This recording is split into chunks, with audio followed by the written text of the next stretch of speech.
UP के सरकारी स्कूलों में पढ़ने वाले बच्चों के लिए एक बुरी खबर है। एक तरफ जहां सरकार बच्चों को स्कूल तक लाने के लिए तरह तरह की योजनाएं चलाती है ताकि बच्चा किसी तरीके से स्कूल आए और अपनी पढ़ाई पूरी करे। बच्चों को स्कूल तक लाने के लिए मिड डे मील जैसी योजनाएं भी चलाई जा रही हैं ताकि बच्चा स्कूल में खाने के बहाने ही रुके।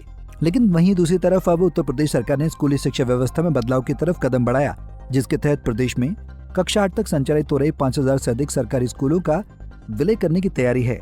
इस संबंध में बीते दिनों बेसिक शिक्षा के अपर सचिव ने आदेश जारी किया है, जिसके सार्वजनिक होते ही प्रदेश भर में इसका विरोध शुरू हो गया है। माना जा रहा है इस पूरी कवायद में प्रदेश में शिक्षकों के पदों की कटौती होगी और नई शिक्षक भर्ती पर संकट आ सकता है। ऐसे में इसको लेकर प्रदेश में शिक्षक संगठनों ने मोर्चा खोल दिया है। न सिर्फ शिक्षक संगठनों ने मोर्चा खोल दिया है, बल्कि अब इस पर पूरे प्रदेश भर में राजनीति भी देखने को मिल रही है। यूपी में स्कूलों के मर्ज होने पर जो राजनीति हो रही है उसके बारे में हम आगे बात करेंगे। पहले जान लेते हैं कि आखिर कौन कौन से स्कूलों को मर्ज किया जा रहा है। यूपी में परिषदीय स्कूलों की संख्या 1,32,000 है।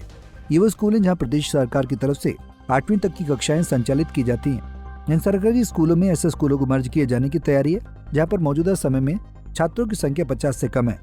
इस संबंध में बीते दिनों प्रदेश में बेसिक शिक्षा के अपर मुख्य सचिव दीपक कुमार ने आदेश किया था, जिसमें उन्होंने ऐसे स्कूलों को मर्ज करने का आदेश दिया था।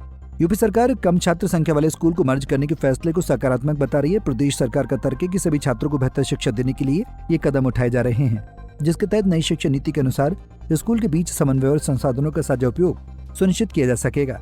इसी कड़ी में यूपी सरकार प्रदेश के प्रत्येक जिले में एक मुख्यमंत्री अभ्युदय कंपोजिट स्कूल खोलने जा रही है, जो smart class, toilet, library, computer room, dining hall, mid day kitchen, wifi, open gym जैसी सुविधाओं से लैस होंगे। इस पूरी कवायद में लखनऊ में ही अकेले 445 प्राइमरी और अपर प्राइमरी स्कूलों का विलय होगा, जिन्हें मर्ज करने की तैयारी विभाग की तरफ से शुरू कर दी गई है। माना जा रहा है कि जुलाई से इन स्कूलों में पढ़ रहे बच्चे नजदीकी स्कूलों में पढ़ाई करेंगे। लेकिन जब से यूपी सरकार ने 5000 से ज्यादा स्कूलों को मर्ज करने का ऐलान किया है, उसके बाद से ही यूपी में जबरदस्त राजनीति भी देखने को मिल रही है। एक तरफ जहां आज लखनऊ में कांग्रेस ने इस फैसले का जमकर विरोध जताया, NSUI ने यूपी कांग्रेस मुख्यालय से निकलकर विधानसभा घेरने की कोशिश की, लेकिन पुलिस ने जगह जगह बैरिकेडिंग लगाकर कांग्रेस के कार्यकर्ताओं को रोक लिया। 5000 सरकारी स्कूलों को जिस तरह से सरकार द्वारा मर्ज कर दिया गया, जिसको लेकर कांग्रेस कार्यकर्ताओं और यूथ कार्यकर्ताओं में आक्रोश है, इसको लेकर विरोध कर रहे हैं। देख लीजिए और धरने पर बैठे हुए हैं। मैं बता देना चाहता हूं, जो सरकारी स्कूलों को मर्ज किया जा रहा है, 5000 सरकारी स्कूलों को मर्ज करना सरकार बंद है। आने वाले समय में NSUI और कांग्रेस पार्टी उग्र आंदोलन को बाध्य होगी। आदित्य सिंह इलाहाबाद केंद्रीय विश्वविद्यालय छात्र नेता।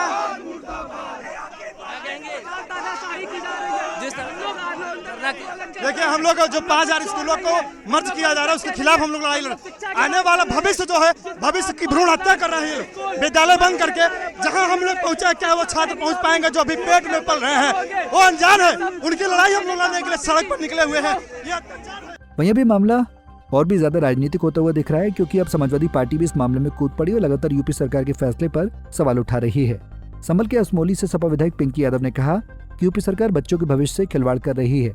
आज उत्तर प्रदेश की सरकार के द्वारा जो आदेश आया है, जिसके तहत लगभग 27,000 प्राथमिक विद्यालयों को बंद करने की बात कही गई है तथा मेरे जनपद संभल में लगभग 181 प्राथमिक विद्यालयों को बंद करने का आदेश आया है। ये बहुत ही निराशापूर्ण है और चिंताजनक भी। मेरा सरकार से सवाल है कि जहां सरकार एक तरफ ये गत वर्ष में दावा कर रही थी कि हम लोगों ने, यानी कि सरकार ने गत वर्ष में ये दावा किया था कि स्कूल चलो अभियान के तहत सबसे ज्यादा संख्या बल पहली बार उत्तर प्रदेश में भारतीय जनता पार्टी की सरकार में बढ़ा।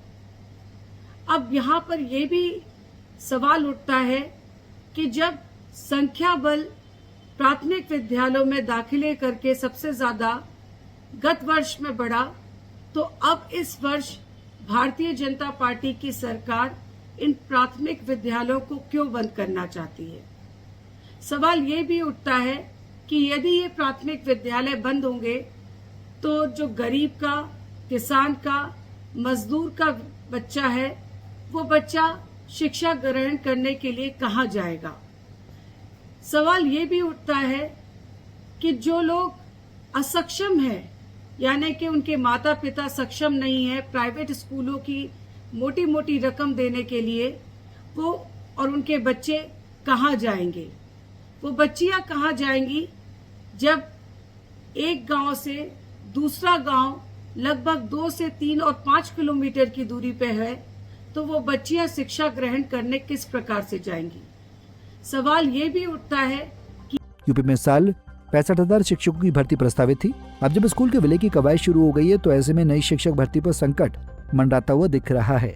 माना जा रहा है कि स्कूल मर्ज किए जाने से वहां पढ़ा रहे शिक्षकों को भी खाली पड़े पदों पर समायोजित किया जाएगा। इससे शिक्षकों की खाली पड़े पदों पर पुराने शिक्षकों की तैनाती हो जाएगी। फिर उसके बाद नए शिक्षकों की भर्ती भी थोड़ी मुश्किल नजर आ रही है, जिसकी वजह से भी अब योगी सरकार के इस फैसले का जमकर यूपी में ही विरोध देखने को मिल रहा है। पंजाब केसरी टीवी के लिए लखनऊ से अश्विनी सिंह की रिपोर्ट। हमसे जुड़े रहने के लिए हमारे YouTube चैनल को सब्सक्राइब करें और नई वीडियो की नोटिफिकेशन के लिए बेल आइकॉन को दबाएं। अगर आप ये वीडियो Facebook पर देख रहे हैं तो लाइक जरूर करें और ज्यादा से ज्यादा शेयर करें। धन्यवाद।